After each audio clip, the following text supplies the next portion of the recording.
మేరెడ్డి శ్యాంప్రసాద్ రెడ్డి, తెలంగాణ విశ్రాంతేంద్ర సంఘం యొక్క అధ్యక్షుల్ని. మొన్న ఎస్ఎల్బిసి టన్నల్లో కొలాప్స్ జరగడం జరిగింది.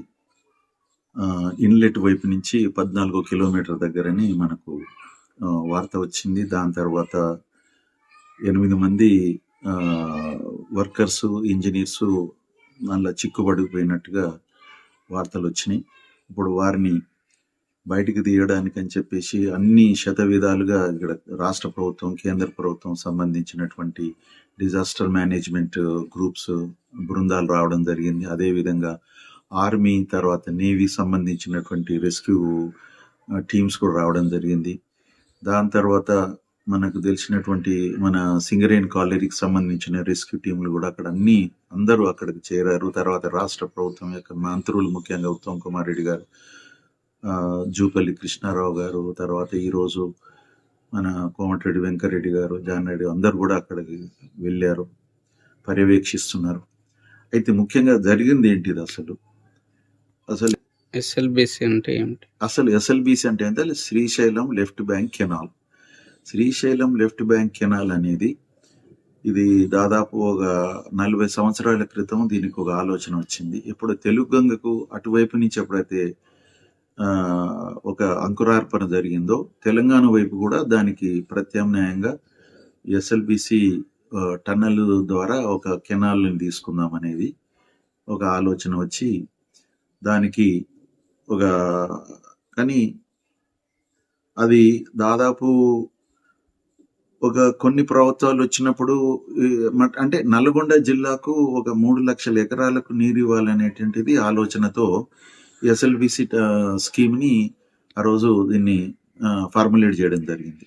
కానీ టన్నల్ స్కీము అనేది చాలా అధునాతన టెక్నాలజీతో చేయాలి కాబట్టి దానికి టైం పడుతుందనే ఉద్దేశం మీద కొన్ని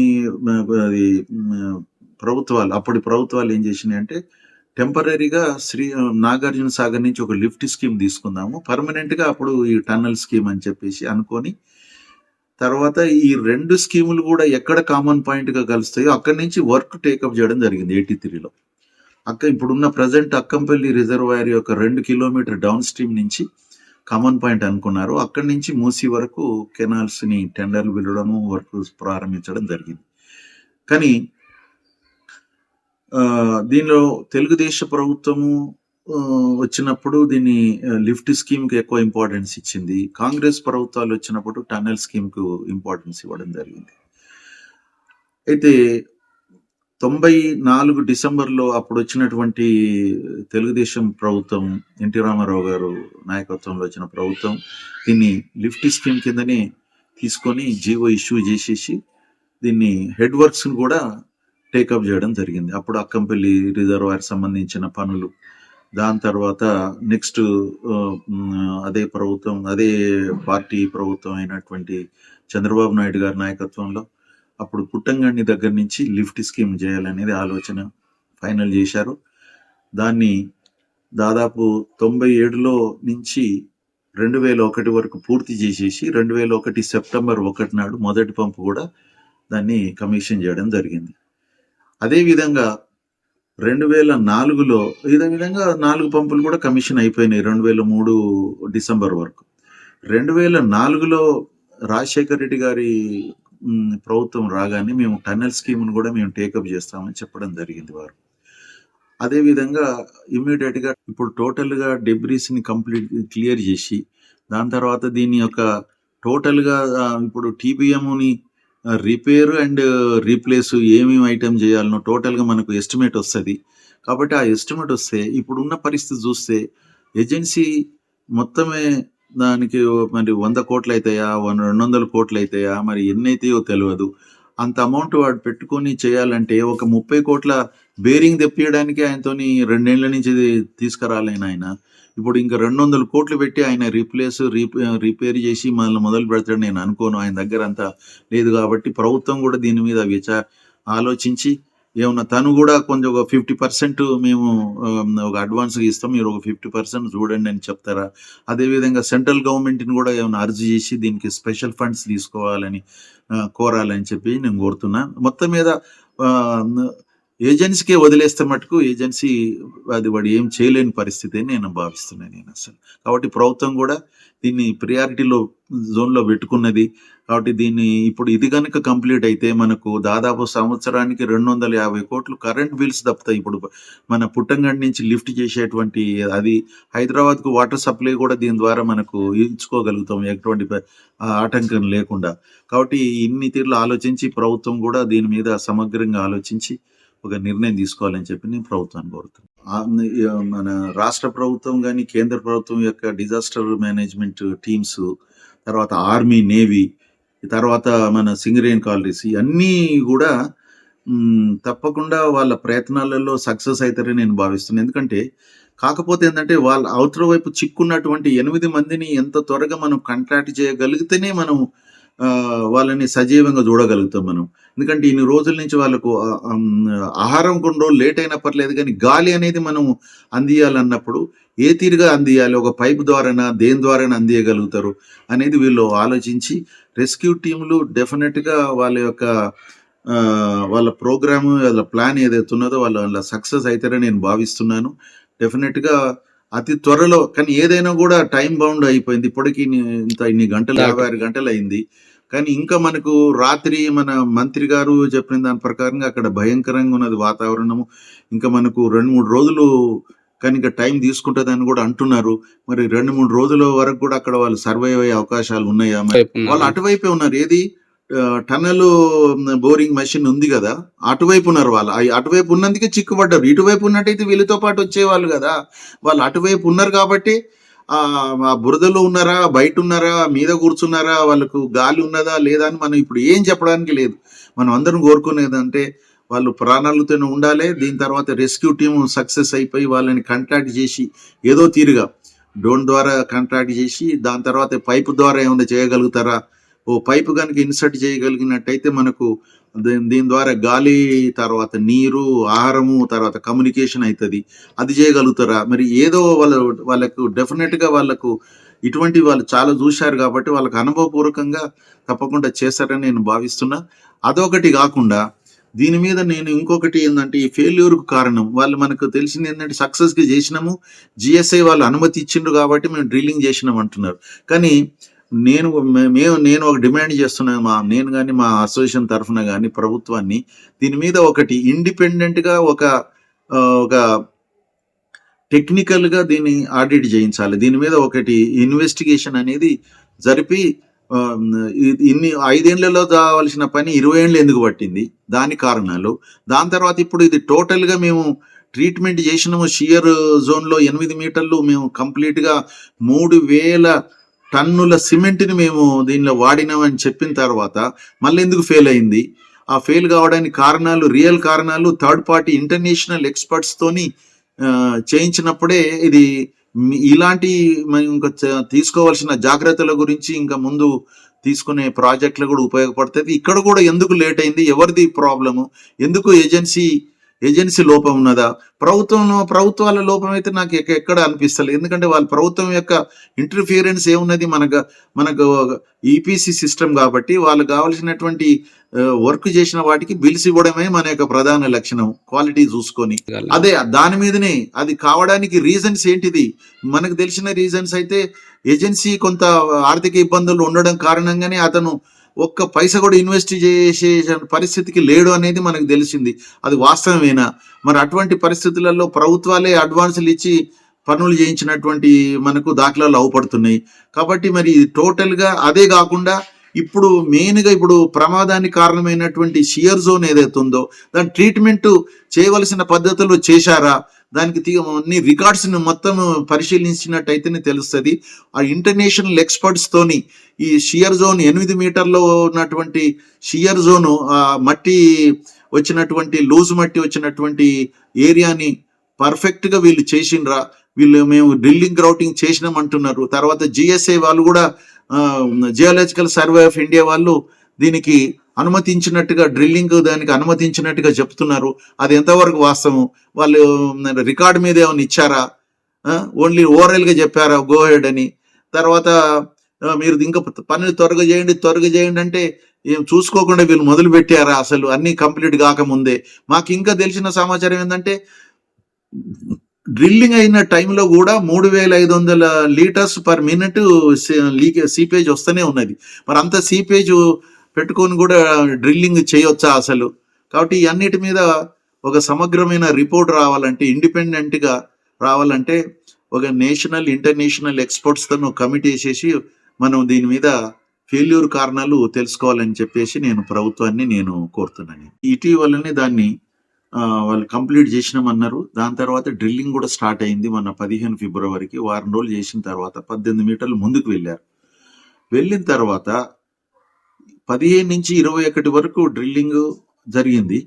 22 మార్నింగ్ ఈ షియర్ జోన్లో ఏదైతే జరిగిందో అందులో 3 మీటర్లు 2 సెగ్మెంట్లు కొలాప్స్ అయినాయి అని చెప్పడం జరిగింది. అంటే మీద నుంచి అక్కడ రాళ్ళు అంటే దాదాపు 3-4 టన్నుల బరువు ఉన్నటువంటి రాళ్ళు ఆ క్యావిటీస్ నుంచి వచ్చేసి పడడంతో మొత్తం సెగ్మెంట్స్ డిస్ట్రాయ్ అయిపోయి బురద, నీళ్లు, రాళ్ళు అన్ని రావడంతో టీబీఎం మీద పడ్డాయి, టన్నల్ బోరింగ్ మీద. అంటే దాదాపు 18 మీటర్ల వెనుకకు, అంటే హెడ్ నుంచి 18 కిలోమీటర్ల దగ్గర ఇది జరిగింది. ఇది 18 మీటర్ల దగ్గర జరిగినప్పుడు వర్కర్లు దాదాపు ఆ రోజు 50 మంది వచ్చారు. అందులో అటువైపు ఉన్నటువంటి వాళ్ళు త్వరగతిన బయటికి రాగలిగినారు. అసలు అవుట్ సైడ్ ఉన్నటువంటిది ఒక 8 మంది మటుకు ఇటువైపు ఉన్నారు అన్నట్టు. ఆ పడ్డదానికి షేర్ జోన్ కు ఇటువైపు ఉన్నారు, హెడ్ వరకు ఉన్నారు అన్నట్టు. ఉన్న వరకు వీళ్ళు అందులో చిక్కుబడిపోయారు ఇప్పుడు ఆ 8 మంది. ఇప్పుడు ఏమైందంటే ఇప్పుడు అక్కడ 8 మంది ఉన్న వైపు దాదాపు మనకి 8 మీటర్ల వరకు టన్నల్ బోరింగ్ మెషినే ఉంటది. అక్కడ మనకు 18 మీటర్లలో 8 మీటర్లు టన్నల్ బోరింగ్ మెషినే ఉంటది. 10 మీటర్లలో మనకు ఇది కూలింది 3 మీటర్లు. అంటే అది ఎంతవరకు స్ప్రెడ్ అయిందో ఏమో. ఆ స్ప్రెడ్ 6 మీటర్లు అనుకున్నా కూడా మిగిలింది ఎంత? అటు 8 ఇటు 6 14 పోతే ఇంకా 4 మీటర్లు మినిమం 3 నుంచి 4 మీటర్లే అక్కడ గ్యాప్ ఉండే అవకాశం ఉన్నది. ఆ గ్యాప్ లో 8 మంది ఉన్నారు అనుకుందాం. ఉన్నా కూడా ఇప్పుడు అది వస్తున్న నీరు కానీ బురద కానీ అది అక్కడ స్లోప్ అటువైపే ఉంటది కాబట్టి, స్లోప్ టన్నల్ టీబీఎం వైపే ఉంటది కాబట్టి వచ్చిన నీరు కొంతమైనా అటు దిక్కు వెళ్ళి అక్కడ లెవెల్ పెరిగే అవకాశం ఉన్నది. కాబట్టి వాళ్ళు ఒక 2 మీటర్ల వరకు కూడా మనము అక్కడ వాటర్ స్టోర్ అయ్యి బురద స్టోర్ అయినట్టయితే వీళ్ళు ఉండడానికి ఎక్కడ ఉంటారు? వీళ్ళు ఏమైనా టీబీఎం ఎక్కి ఏమైనా కూర్చోగలిగినట్టయితే ఇంకా కొంత వీళ్ళకు సేఫ్టీ అనుకుందాము. కానీ వాళ్ళు కూర్చోగలిగినరా లేదా, వాళ్ళ ఆ బురదల్ని ఇరుక్కపోయినరా? తర్వాత ఈ నేషనల్ లెవెల్లో స్టేట్ లెవెల్లో ఉన్నటువంటి డిజాస్టర్ మేనేజ్మెంట్ అందరూ వచ్చారు. ఆర్మీ వాళ్ళు వచ్చారు, నేవీ వాళ్ళు వచ్చారు, దాని తర్వాత ఈవెన్ మన సింగరేణి కాలరీకి సంబంధించిన వాళ్ళు వచ్చారు. వీళ్ళందరూ దాని దగ్గరికి పోవాలంటేనే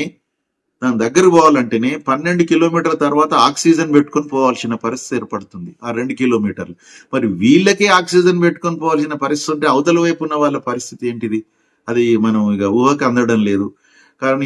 కాబట్టి ఇప్పుడు వాళ్ళు ప్రయత్నాలు చేసి దగ్గర వరకు పోగలిగారు. అటువైపు ఇంకా ఒక 300-400 మీటర్లు అవతల వైపు వాళ్ళు ఉన్నారు. వీళ్ళు అంతవరకు చేరుకున్నారు. 13.5 13.5 కిలోమీటర్ల వరకు వీళ్ళు చేరుకోగలిగారు. కొంత దూరము 12 కిలోమీటర్స్ వరకు వాళ్ళకు లోకమోటివ్ లో పోయారు. దాని తర్వాత అక్కడ ఉన్నటువంటి కన్వేయర్ బెల్ట్ మీద కొంత దూరం వెళ్ళగలిగారు. ఈవెన్ మినిస్టర్ గారు కూడా వెళ్ళారు, మన జూపల్లి గారు. కానీ అక్కడ 13.5 కిలోమీటర్ వరకు వెళ్ళిన తర్వాత అక్కడ నుంచి అక్కడ వెళ్ళలేని పరిస్థితి. ఎందుకంటే మొత్తం అక్కడ ఒక దాదాపు 2 మీటర్ల వరకు మొత్తం బురద ఉండడంతో వాళ్ళు నడవాలంటే కష్టం ఉన్నది. కాబట్టి టోటల్ గా దాన్ని తొలగించే అవకాశం ఉన్నది. కానీ అవతలో టెండర్లు పిలవడము 2005 ఆగస్టులో ఈ టెండరులో పార్టిసిపేట్ చేసిన దాంట్లో లోయెస్ట్ టెండర్ మన ఈ జయప్రకాష్ అసోసియేట్స్ వాళ్ళకు రావడం జరిగింది. వాళ్ళు ఇంతకుముందు సర్దార్ సరోవర్ ప్రాజెక్టు, గుజరాత్లోని సర్దార్ సరోవర్ ప్రాజెక్టు కట్టినటువంటి వాళ్ళు ఆ డ్యామ్ని దాదాపు అది 42 లక్షల ఎకరాలకు సాగునీరు అందించినటువంటి అందించేటువంటి ప్రాజెక్టు.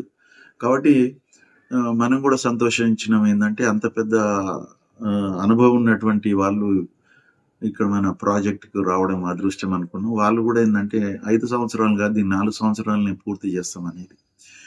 ఎందుకు దీన్ని టీబీఎంలతోనే చేయాల్సిన టన్నల్ బోరింగ్ మెషిన్తోనే ఎందుకు చేయాలి అనేది ఎందుకు వచ్చిందంటే, ఈ శ్రీశైలం నుంచి మన్నెవారిపల్లి డిండి వరకు ఉన్న 44 కిలోమీటర్లు టోటల్గా రాజీవ్ టైగర్ శాంక్చురీలో ఉన్నది. ఇది వైల్డ్ లైఫ్ శాంక్చురీలో ఉన్నది.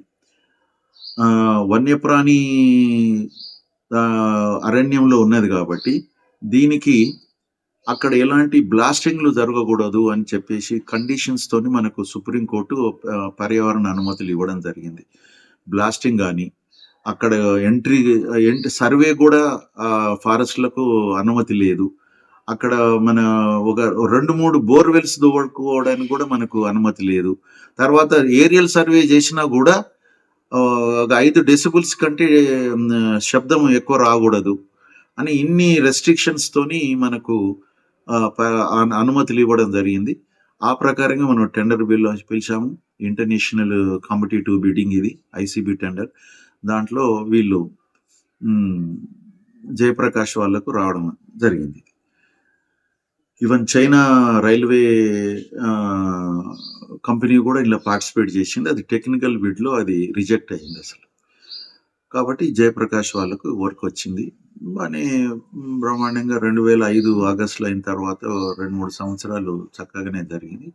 వాటర్ స్టోర్ అయ్యి బురద స్టోర్ అయినట్టయితే వీళ్ళు ఉండడానికి ఎక్కడ ఉంటారు? వీళ్ళు ఏమైనా టీబీఎం ఎక్కి ఏమైనా కూర్చోగలిగినట్టయితే ఇంకా కొంత వీళ్ళకు సేఫ్టీ అనుకుందాము. కానీ వాళ్ళు కూర్చోగలిగినరా లేదా, వాళ్ళ బురదల్ని ఇరుక్కపోయినరా. తర్వాత నేషనల్ లెవెల్లో, స్టేట్ లెవెల్లో ఉన్నటువంటి డిజాస్టర్ మేనేజ్మెంట్ అందరూ వచ్చారు. ఆర్మీ వాళ్ళు వచ్చారు, నేవీ వాళ్ళు వచ్చారు, దాని తర్వాత ఈవెన్ మన సింగరేణి కాలరీకి సంబంధించిన వాళ్ళు వచ్చారు. వీళ్ళందరూ దాని దగ్గరికి పోవాలంటేనే